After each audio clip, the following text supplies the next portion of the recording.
I asked for a moment longer, then meet the lovely eyes of the woman who had me committed to an insane asylum. Hell.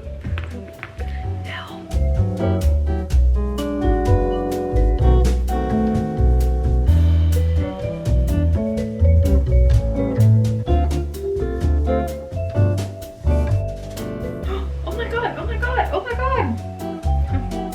Come here.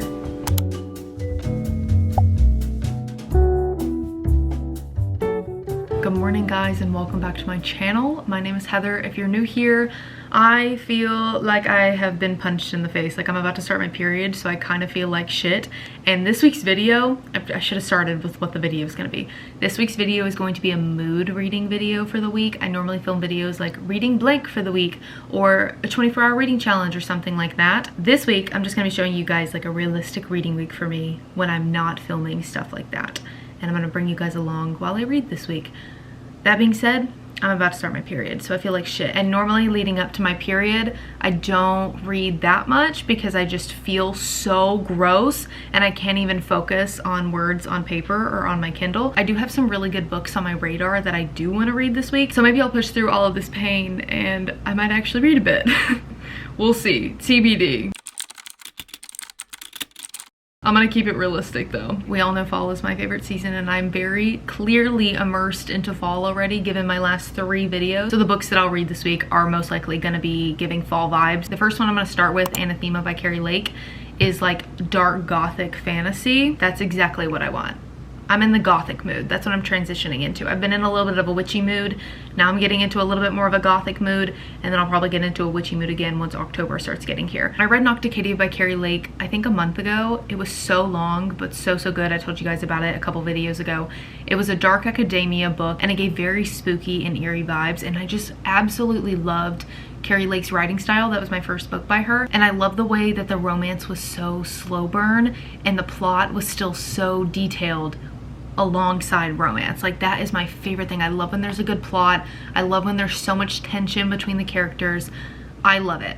I love slow burn. I love dark vibes.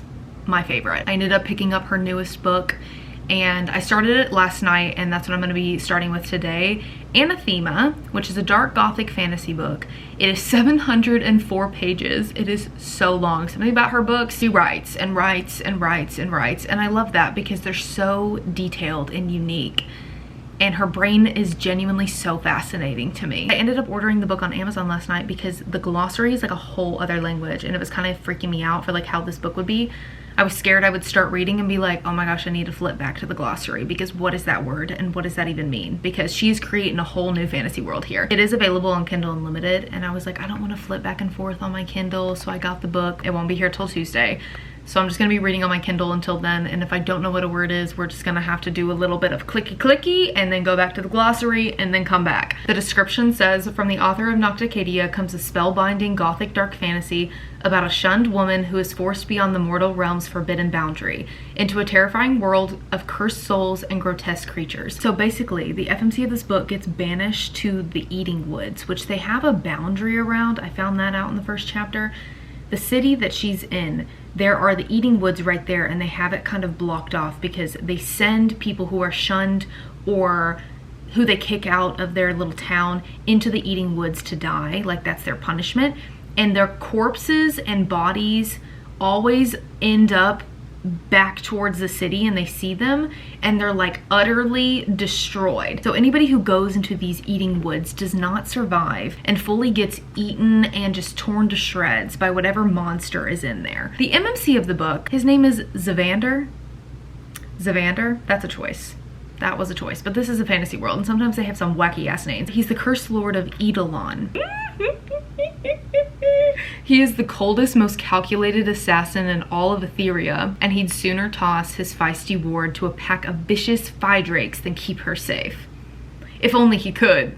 No, this is gonna be so good! I'm gonna go read this on my treadmill this morning. I have my Kindle page turner, and we're gonna go out there because I have a little bit of stuff that I need to do this afternoon. I need to meet my grandma, and then I need to go see one of my friends.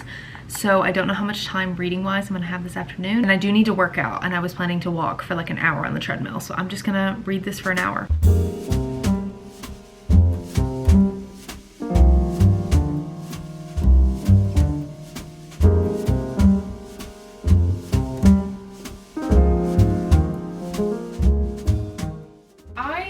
built to be in a cardigan at all times. I think it's 90 degrees outside. This is torture. This is actually torture. I'm not built for this. I have my air turned down and my bill, let's just say my air conditioning bill every single month is absolutely insane because I'm built to be in a cardigan at all times. Or a long sleeve and pants. Like I love covering every inch of my body. I love myself. I love myself so much. It's not that I don't like myself. I love myself. It just feels so like comforting and like a warm hug when I can put on a very comfy pair of jeans and a cardigan and just cocoon myself. I'm 75 pages into this, so I'm gonna keep reading here for a little bit. This man has scars on his face. The MMC, Zavander, has scars on his face, so he has to wear a mask. It's giving this. It's giving Phantom of the Opera a little bit. I'm this close to buying a cloak. I'm this close to buying a cloak. He's wearing a cloak, like a black hooded cloak, which I just wanted to hide from the sun. I really am turning into a fucking vampire. Yesterday I was out with my parents. We went to like an art market. We were walking outside in the heat and I pulled my cardigan off because I just like to suffer, apparently. I'm not built for the heat. I put the cardigan over my head and I was like cocooning myself, and my dad was like, I'm just gonna buy you a cloak for Christmas. And I was like, that's a great idea. What if I just walked around in a cloak everywhere? Do they make socially acceptable cloaks? Oh no, I would quite literally look like a demonic entity underneath some of these cloaks. Bitch, I can't wear a cloak! Oh man, but I want to. I want to so bad. What if I just rolled up to the function in like this? I would look so ridiculous. Can we make cloaks socially acceptable again? Are they socially acceptable? Because I want to wear this. I probably should unpack why I want to wear a cloak so bad. I don't like people paying attention to me. That's probably why I want a cloak. If I was in therapy, that's what we would unpack with this one. Oh well.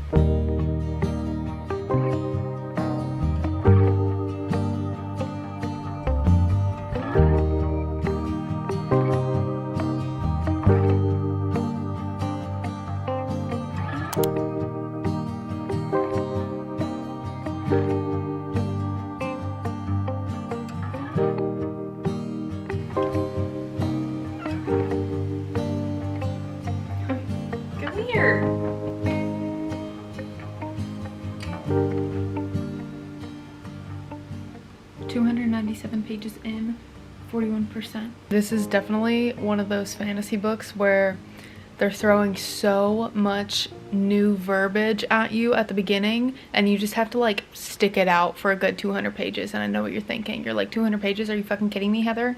I can't stick it out for 200 pages. It's not that the first 200 pages are bad. It's just that like there's world building a little bit and there's also just so much new verbiage thrown at you to where it's kind of like your head is spinning in circles, but you're still enjoying it.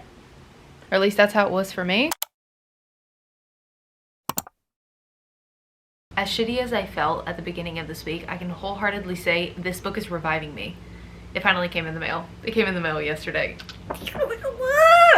It's reviving me a little bit. Like, oh my god. I think I have probably like that much left. I'm 64% through. On the Kindle, it says I'm on page 460, but they're not quite the same. So I don't know what the equivalent of that is in book form. I didn't read it all yesterday. I didn't really have time. I work a part-time job, so I had to go do that yesterday. So I was a little busy, and then in my free time, I really just didn't want to read. I didn't want to. But I did read a lot on Monday. A lot on Monday. You know how in a fantasy series, the first book is kind of just like meh sometimes, and people always say like read the first book, get past it, and get to the second. It'll be iconic once you get there. And you need that first book almost to like just fully introduce you to the world, get you in with the lingo, and just slowly ease you into it. And you always look back on the first book and you're like, wasn't my favorite book ever, but I appreciate it for what it was. The first 200 pages of it it wasn't even meh. So like I just said, most first books of fantasy series are meh. This wasn't even meh, but it kind of equated to that in the way that it was just a lot of lingo, a lot of easing you into the world. And I think Carrie Lake did a beautiful job of doing that. Once I got to page like 275, 300, bingeable ever since. I literally understand everything that's going on now. And I read till what? Maybe I did read a little bit on Tuesday because on Monday night I read till like 12 a.m. So I'm a liar. I actually did read a little bit on Tuesday. It's gothic, it's spooky. The romance is just the perfect amount so far. She said this would be a slow burn. 64% through, nothing has happened between them. And I love that. Thank you so much. I don't want them to just like kiss when there's no buildup. Give me that buildup, and the buildup is there. She is giving it. Also, I told you guys he has to wear a mask. He has to wear a mask to cover his like bottom half of his face because he has scars and some cursed looking things happening down there, so he wears a mask. But she thinks he's beautiful even when his mask is off. Also, he's like 7 feet tall. I forgot, he's 7 feet tall. It's giving Lorcan and Allied a little bit. Not that she's even like small, dainty, and frail, but he's just massive. So Maveth is living in the mortal realm.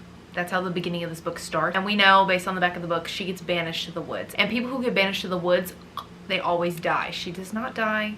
She makes it to the other side, where she meets Mr. Man. And kind of sees a whole other world. I wouldn't say this is necessarily enemies to lovers, and the MMC and FMC definitely don't really act like enemies to lovers. I mean, for a little bit there, they definitely do. I would say after a little bit, they kind of just avoid each other. Like, they're kind of avoiding each other right now. Well, he's avoiding her. And she's like, is Evander angry with me? I'm like, no, he's not angry with you. He just likes you. Oh, also, I think I told you guys I ended up buying the physical book because the glossary at the beginning of the Kindle was kind of freaking me out because it was so long. Yeah, so the glossary actually isn't that long.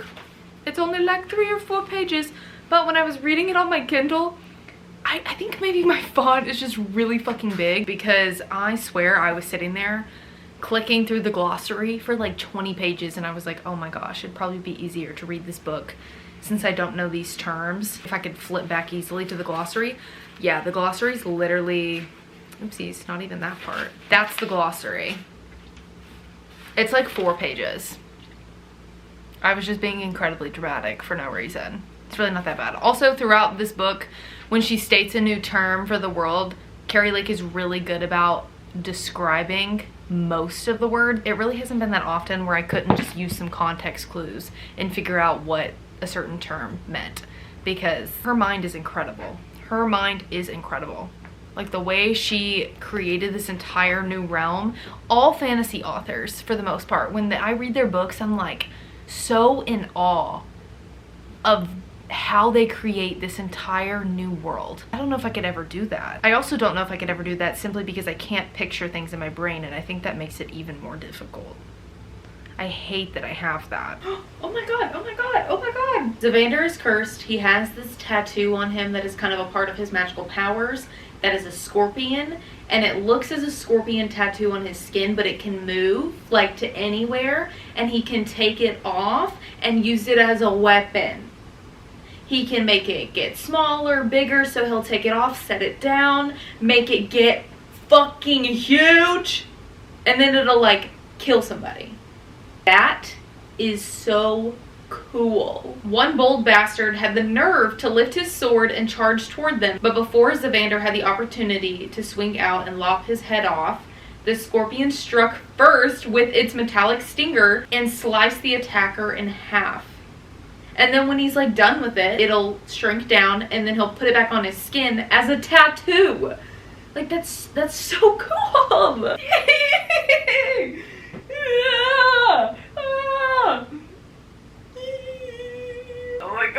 Oh my god, it only took 70%, guys. It only took 70%, but they're smooching. Oh my gosh, he has a little nickname for her.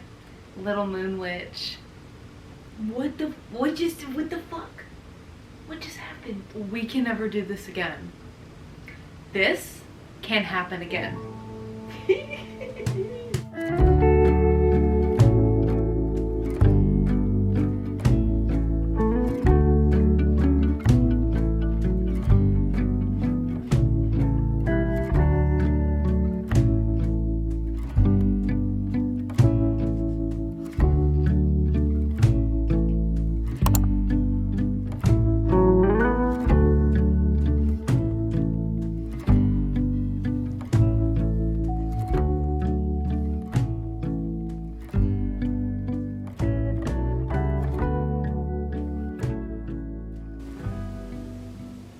Oh, this is most certainly not a standalone.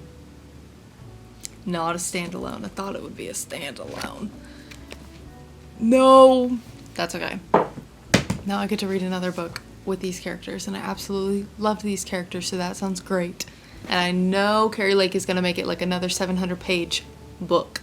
And that's just what I want and just what I need. I was reading in bed last night and I was getting so sleepy, and I was kind of starting to gloss over and like doze off, and I was like, no, I love this book too much to gloss over and doze off for the last 20 minutes. So I just finished the last 20 minutes of that book this morning. It really was everything that I've ever wanted in a romantasy book. Heavy plot, lots of tension, slow burn, spice, but like very low spice. Like the characters didn't even kiss till probably 600 pages into the book, and very minimal spice. Like probably half a chapter or one chapter. No, probably one chapter. It's a big boy, but it is worth it, and I cannot wait for the next book because it did end on a little bit of a cliffhanger, but nothing too crazy. Nothing that you won't be able to tolerate. You'll be fine. I think I'm gonna give it 4.5 stars at the moment, and I might bump it up to 5 stars sometime in the next week because it really was a great book. The next book that I'm gonna read this week is Immortal Dark. This is a dark academia vampire, potentially romantasy. I think there might be a little bit of romance in it, like a little bit of enemies to lovers, but that is not the sole focus at all. It's just probably a little bit of a subplot. You guys know this is my most anticipated read of the year. I did get an arc of it a couple weeks ago. I got an arc of the audio version, so I'm going to listen, I think, to just the audio. I did start it right when I got it last week, and I got about 78 pages into it. Dark academia and vampires, two of my favorite things, and put those together, you create this masterpiece. And so far, it truly is a masterpiece. Like, it's so good. It's just addicting to read. I'm about to leave and head to Dallas today to hang out with my brother because I have a flight to Arizona out of DFW in the morning. I'm going on a last minute trip to Arizona this weekend to visit one of my friends that needs some help. Girl, I'm flying Spirit and Frontier. I think Spirit on the way there and Frontier on the way back. If you know anything about Spirit and Frontier, you can't bring a bag. I think it's like $65 for a carry-on. I'm literally leaving tomorrow, Friday morning, and then I will be back Monday. Yeah, I fly out of there on Monday. So I'm not bringing a carry-on. It'll be fine. I'm bringing one singular backpack. I am gonna bring my Kindle. I'm not currently reading anything on my Kindle, but gotta bring the binky just in case. I'm trying to decide if I want to just listen to the audiobook of Immortal Dark over the next few days, or if I want to bring the book and read it as well. I shouldn't fill the space with this thick ass book, right? Right. Okay. I'm gonna listen to the audio of that then.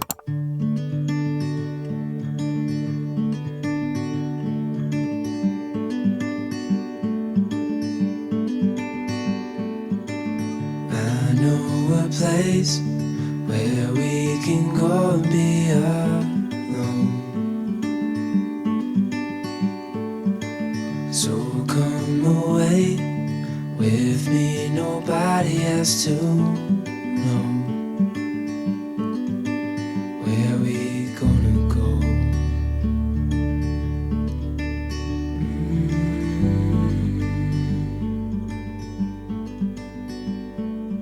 I was just calling to see. Hello. I just got to Arizona about an hour ago, and I'm at my friend's apartment right now. I'm gonna be hanging out here for most of the day. I think I'm about to go to her apartment gym and walk and probably read a little bit more on my Kindle. She has to work till 8, so I read a little bit on the plane. The plane honestly got in like 45 minutes quicker than what it said it would, so I didn't read as much as I thought I would, but I got 50% through Immortal Dark. I love this book. It's like insanely good. Insanely good. And I'm still a little iffy and a little unknown on the, is there a romance subplot going on or not? Or am I just like a romance reader who's reading a book and they're like, are characters kind of like snarking at each other? I think there's a romance subplot though, and I think it's enemies to lovers because Kidan and the MMC, what's his name? I forgot his name. Susanios? I believe that's his name. Kidan and Susanios. Bro, if this isn't enemies to lovers, then it very well could be, because we're gonna go with it is. The enemies are enemying. Like, it's making me hate both of them at times, but then I also love them both. but then they'll interact and they'll both do something to harm the other, and it'll make me like, oh, what are you doing? But also, I would probably react the way that they are reacting. The book starts out with someone taking Ki-Don's sister, June, and she is convinced that he took her sister. He is their house's vampire, and she is convinced that he did it. So there is this like literal hatred between them, and then he hates her for just like a multitude of reasons. I don't know. He's like, can you just leave? Just leave. Just leave, please. Why does he hate her? Maybe because she's accusing him of all these things?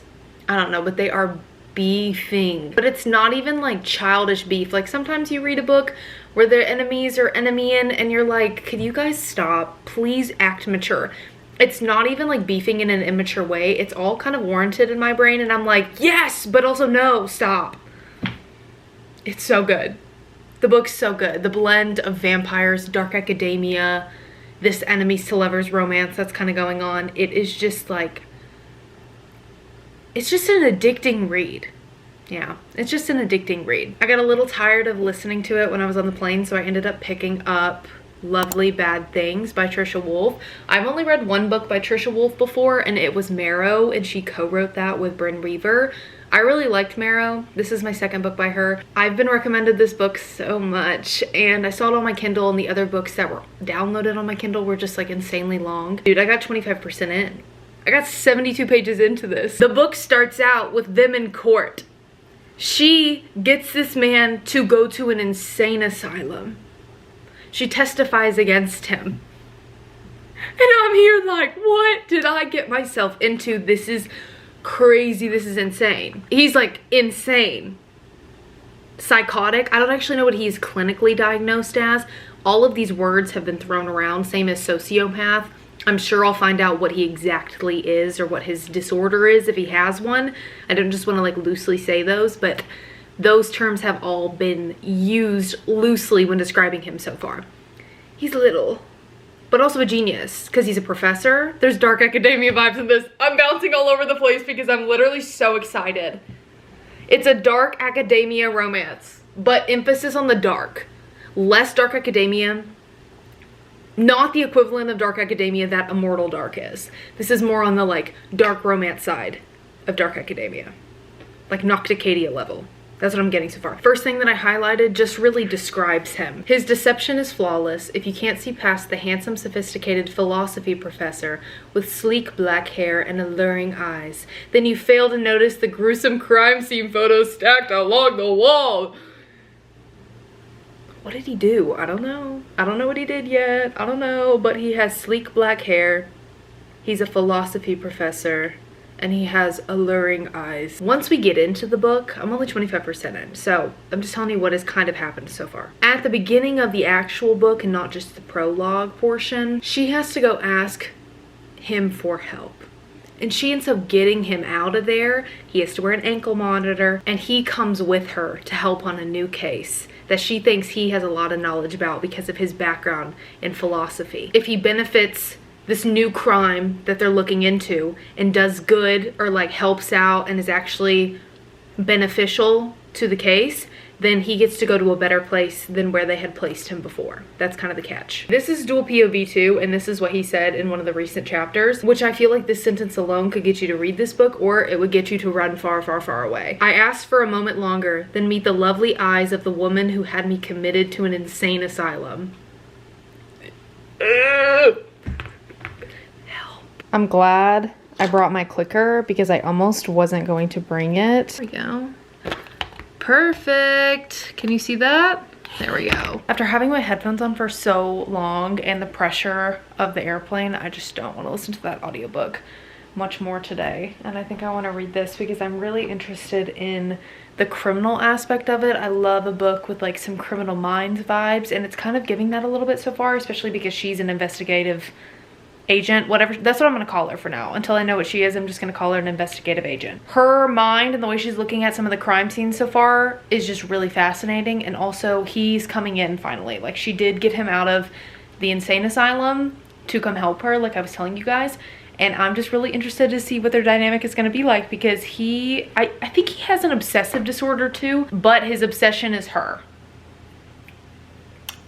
Oh no. Oh no. If any of you guys came to me and you were like, hey Heather, my new man just got out the psych ward. My new man just got out the psych ward and I put him in there, I would be like, girl, we need to put you in a psych ward. Are you fucking insane? That's what I would say if you came to me in real life and said that. But it just works in fiction. It just works in fiction. They're working together to solve this case. This man has a fucking ankle monitor on, Anna Delvey style. And he's following her around. Well, kind of. I was gonna say like a puppy, but not really. More like a rabid raccoon. Following her around, they're trying to solve who this new murderer is. In this town that I think they call it Hollows Row. I don't know, everybody keeps dying. About to chapter 10 of this book, 50% through. How many pages? 145 pages. That's it! My friend who I'm visiting is not a reader, so I don't know what she's gonna want to do tomorrow, or if she's gonna want to have any downtime, just like chilling and not talking time. TBD, we'll see.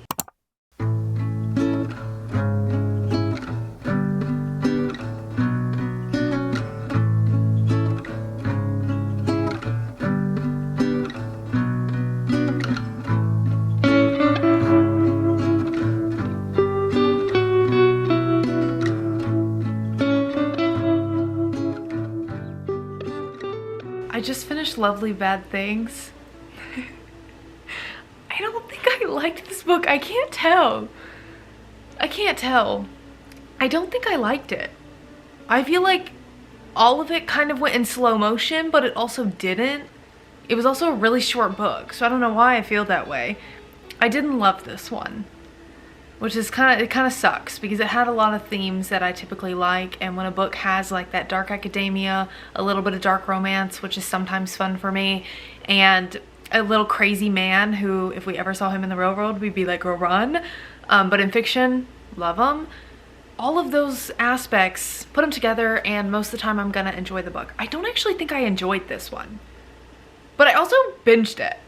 So I liked some of the philosophical things in the book, and then other parts, some of it felt like too much. Whatever, book over, it's Saturday. I don't really think I'm gonna read the second book in the series. I just don't really have any desire to at the moment.